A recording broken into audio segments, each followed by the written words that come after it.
அன்பார்ந்த ஸ்ரீ குபேரன் டிவி நேயர்களுக்கு டாக்டர் சைதை ராஜாவின் அன்பான வணக்கங்கள்.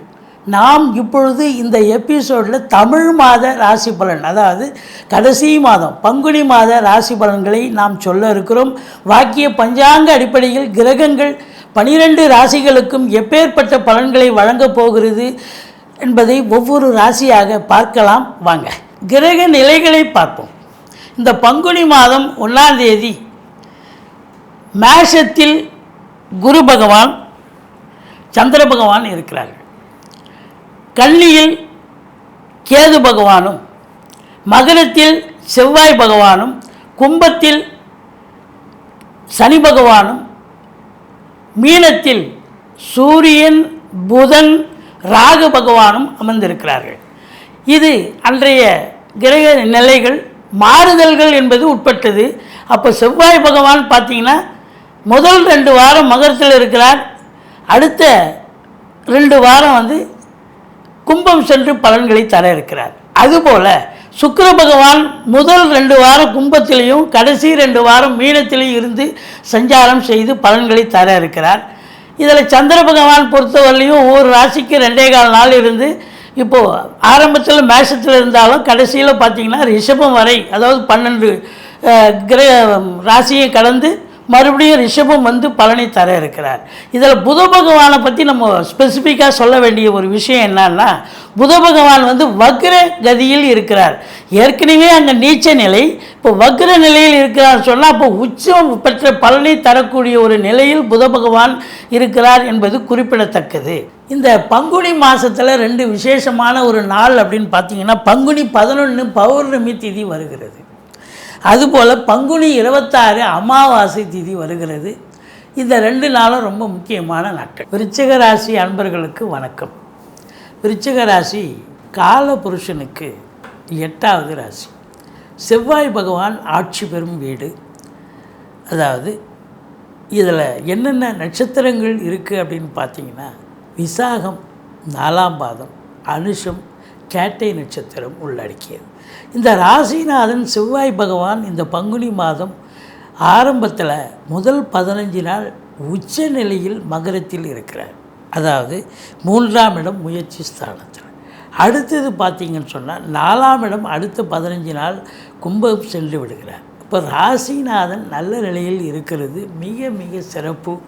உங்களை பொறுத்தவரையிலையும் பார்த்திங்கன்னா 10ஆம் இடத்தை குரு பார்க்கிறார், 10ஆம் இடத்தை ராசிநாதனும் பார்க்குறார். அப்போது தொழிலில் உத்தியோகத்தில் இந்த விருச்சிக ராசியில் பிறந்த அன்பர்களுக்கு இந்த பங்குனி மாதம் ஒரு அளப்பரிய ஒரு பலனை, ஒரு உச்சத்தை தொடப்போகிறீர்கள் என்று சொன்னால் மிகையாகாது. ஏன்னு சொன்னால் குரு பார்க்கவே கோடி நன்மை. ராசி, அதாவது ராசிநாதன் 10ஆம் இடத்தை பார்க்குறாருன்னா இன்னும் அதுவும் சிறப்பு தான். அப்போது புதுசாக தொழில் துவங்கணும்னு நினைக்கிறவங்க தாராளமாக தொழில் துவங்கலாம். ஏற்கனவே தொழில் பண்ணிகிட்டு இருக்கிறவங்களுக்கு இன்னும் தொழிலை விருத்தி பண்ணலாம், விரிவாக்கம் பண்ணலாம், எக்ஸ்டெண்ட் பண்ணலாம். இல்லை இன்னொரு பிரான்ச்சு கூட ஓப்பன் பண்ணலாம். கேட்குற இடத்துல கடன் கிடைக்கும். அந்த கடனை வாங்கி தொழிலை இம்ப்ரூவ் பண்ணுங்கள். நல்ல ஒரு சம்பாத்தியத்தை பார்க்க போகிறீங்க. அதே நேரத்தில் உத்தியோகத்தில் இருக்கிறவங்களுக்கு இது நாள் வரைக்கும் இல்லாத ஒரு நிலை இப்போது கண்டிப்பாக இருக்குங்க. ஏன்னா குரு பார்க்கிறார், ராசிநாதனும் பார்க்குறார். அப்போது அந்த உத்தியோகத்துக்காக முயற்சி பண்ணுறீங்க அப்படின்னா கண்டிப்பாக எந்த துறையில் படித்து முடிச்சுட்டு எந்த துறைக்காக நீங்கள் முயற்சி பண்ணுறீங்களோ அந்த துறை நிச்சயமாக வேலைவாய்ப்பு கிடைக்கும்.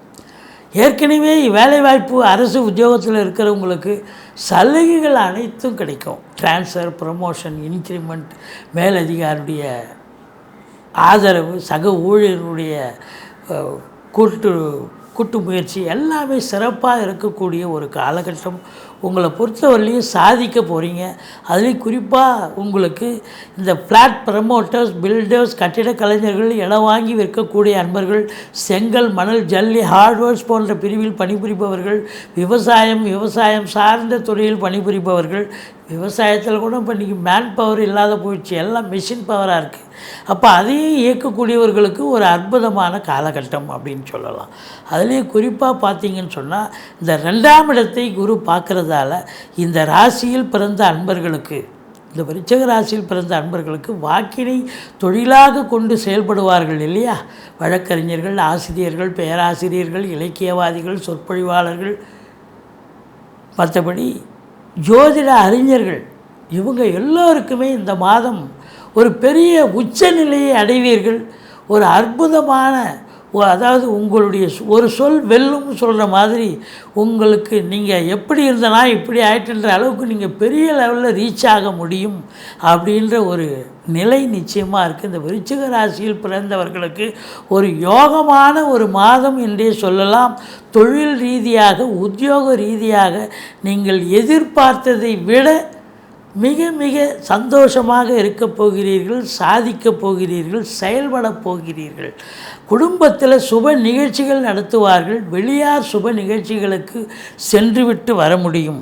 அதே நேரத்தில் 7ஆம் இடத்து அதிபதி சுக்கிரன் 4ஆம் இடம் 5ஆம் இடத்தில் உச்ச நிலையிலும் இருக்கிறதால ஒரு சிலர் காதல் வயப்படக்கூடிய ஒரு அமைப்பு இருந்தாலும் அது லவ் கம் அரேஞ்ச் மேரேஜாக மாற்றுவதற்கான ஒரு முயற்சியில் ஈடுபடுவீர்கள். அது சக்ஸஸ் ஆகும். அதாவது கணவன் மனைவி ஒற்றுமை, சந்தோஷம், குதூகலம் நிச்சயமாக இருக்கும்.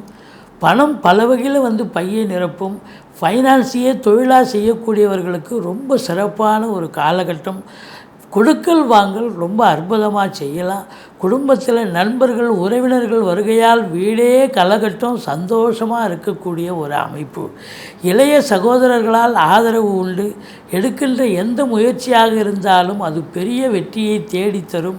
அது தொழில் ரீதியாக இருந்தாலும் சரி, உத்தியோக ரீதியாக இருந்தாலும் சரி.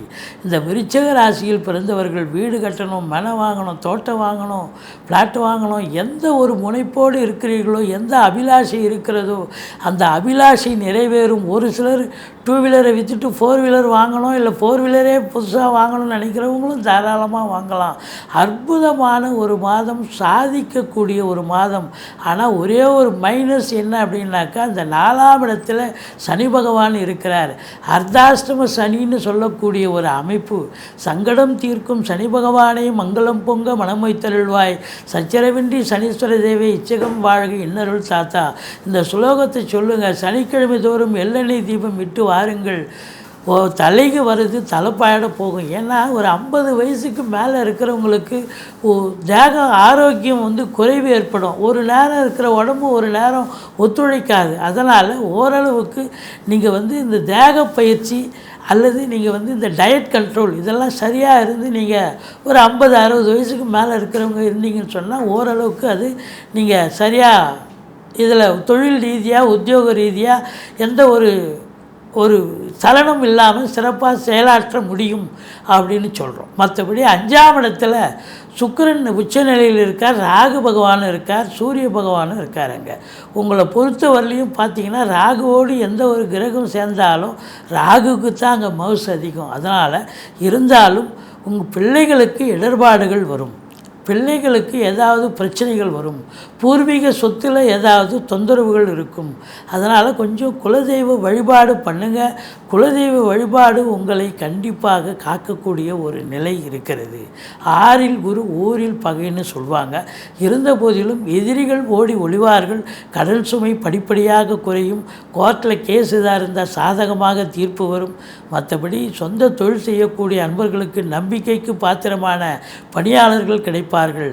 மற்றபடி 7ஆம் இடத்து அதிபதி சுக்கிரன் 5ஆம் இடத்தில் இருப்பதால் கலைத்துறையில் இருக்கும் அன்பர்களுக்கு ஒரு பொக்கிஷமான ஒரு மாதம் என்று சொல்லலாம். ஏனென்று சொன்னால் சுக்கிர பகவான் உச்ச நிலை பெறுகிறார். அதனால் வேலை வாய்ப்பு இல்லாத தொலைக்காட்சி மற்றும் சினிமா கலைஞர்கள் தொழில்நுட்ப கலைஞர்கள், நடிகைகள் எல்லோர்களுக்கும் இது சுபீட்சமான ஒரு மாதமாக விளங்கப் போகிறது. வேலைவாய்ப்பு இல்லாதவர்களுக்கு வேலைவாய்ப்பு கிடைக்கும். வேலை இருக்கிறவங்களுக்கு இன்னொரு படமோ இன்னொரு சீரியலோ பண்ணி நல்ல சம்பாத்தியத்தை பெற முடியும், சந்தோஷத்தை பெற முடியும் என்று சொன்னால் மிகையாகாது. இருந்த போதிலும் நீங்கள் காவல்துறை, தீயணைப்புத்துறை, மருத்துவத்துறை, இராணுவத்துறை, IAS, IPS, IFS அதற்கு நிகரான பணியில் இருக்கும் அன்பர்கள், விவசாயம் சார்ந்த துறையில் இருப்பவர்கள், ஃப்ளாட் ப்ரமோட்டர்ஸ், பில்டர்ஸ், கட்டிடக் கலைஞர்கள், இடம் வாங்கி விற்கக்கூடிய அன்பர்கள், இவங்க எல்லோருக்கும் ஒரு சிறப்பான ஒரு காலகட்டம். இந்த மிஷினரி, அதாவது சின்ன லேத் ஃபேக்ட்ரிலேருந்து பெரிய கம்பெனி வரைக்கும் இரும்பு இல்லாத உபகரணம் இல்லை. அப்போது இதை பொறுத்தவரையிலையும் 4ஆம் இடத்துல சனி பகவான் இருந்தாலும் உங்களை பொறுத்தவரையிலையும் அது உங்களுக்கு 10ஆம் இடத்தை பார்ப்பதால் அந்த இரும்பு சார்ந்த தொழிற்சாலைகள் இவங்களுக்கெல்லாம் ஒரு வேலைவாய்ப்பு இல்லாதவர்களுக்கு வேலைவாய்ப்பு கிடைக்கும். வேலைவாய்ப்பு இருக்கிறவங்களுக்கு நல்ல ஒரு சலுகைகள் கிடைக்கும். அதே தொழிலாளர்கள் சந்தோஷமாக வேலை பார்க்கக்கூடிய ஒரு அமைப்பு நிச்சயமாக இருக்குது. அதுலேயும் பெட்ரோலியம் ப்ராடக்ட், நிலக்கரி சுரங்கம் இது போன்ற ஒரு அமைப்பில் ஈடுபாடு உள்ளவர்களுக்கும் சிறப்பான ஒரு மாதமாகத்தான் இது விளங்கப் போகிறது என்று சொன்னால் மிகையாகாது. உங்களை பொறுத்தவரையிலையும் 10ஆம் இடத்தை குரு பார்ப்பது தொழிலில் மேன்மை, உத்தியோக மேன்மை கண்டிப்பாக இருக்குது. 11ஆம் இடத்தில் கேது இருக்கலாம், சூப்பர். இருந்தாலும் மூத்த சகோதரத்துக்கும் உங்களுக்கும் கருத்து வேறுபாடு ஏற்படும். இருந்த போதிலும் எண்ணிய செயல் ஈடேறப் போகிறது, தொட்டதெல்லாம் தொடங்கப் போகிறது. உங்கள் நீண்ட நாள் எண்ணங்கள், அபிலாஷைகள் நிறைவேறப் போகிறது. ஏன்னா 11ல் ஒரு பாவ கிரகங்கள் இருக்க கொடுத்து வைக்கணும்னு சொல்லியிருக்காங்க. அதனால் கேது பகவான் நல்லதையே செய்வார். 12ஆம் இடத்தை குரு பார்ப்பது என்பது சுப செலவுகள் ஏற்படும். இருந்தாலும் உங்களுக்கு சுப செலவுகள், வீடு வாங்க, மனம் வாங்க, பிள்ளைகளை படிக்க வைக்க, குடும்பத்தில் சுப நிகழ்ச்சிகள் நடத்த, இப்படி எல்லாமே சுப செலவுகள் தான். அசுப செலவுக்கு இங்கே இடம் கிடையாதுங்க. சுப செலவு தான் கண்டிப்பாக இருக்கும். இந்த விருச்சிக ராசி பார்த்திங்கன்னு சொன்னால் 4, 5, 6 பங்குனி 4ஆம் தேதி, 5ஆம் தேதி, 6ஆம் தேதி உங்களுக்கு சந்திராஷ்டம நாட்களாக வருவதால் எச்சரிக்கையோடு இருங்கள். மற்றபடி இந்த விருச்சிக ராசியில் பிறந்த அன்பர்கள் சாதிக்கக்கூடிய ஒரு மாதம், வெற்றி வாய்ப்பை பெறக்கூடிய ஒரு மாதம். தொழில் ரீதியாக, உத்தியோக ரீதியாக வாக்கு சாதுரியம் உடையவர்கள், வெளிநாடு போக விரும்பும் அன்பர்கள், கலைத்துறையில் இருப்பவர்கள் அனைவர்களுக்கும் ஒரு பொக்கிஷமான ஒரு மாதமாக விளங்கப் போகிறது என்று சொன்னால் மிகையாகாது. நன்றி, வாழ்க வளமுடன். ஸ்ரீ குபேரன் டிவியை பார்த்தமைக்கு நன்றிகள். மேலும் இது போன்ற தகவல்களை தெரிந்து கொள்ள ஸ்ரீ குபேரன் டிவியை சப்ஸ்கிரைப் செய்யுங்கள். மறக்காமல் பெல் ஐக்கானை கிளிக் செய்யுங்கள்.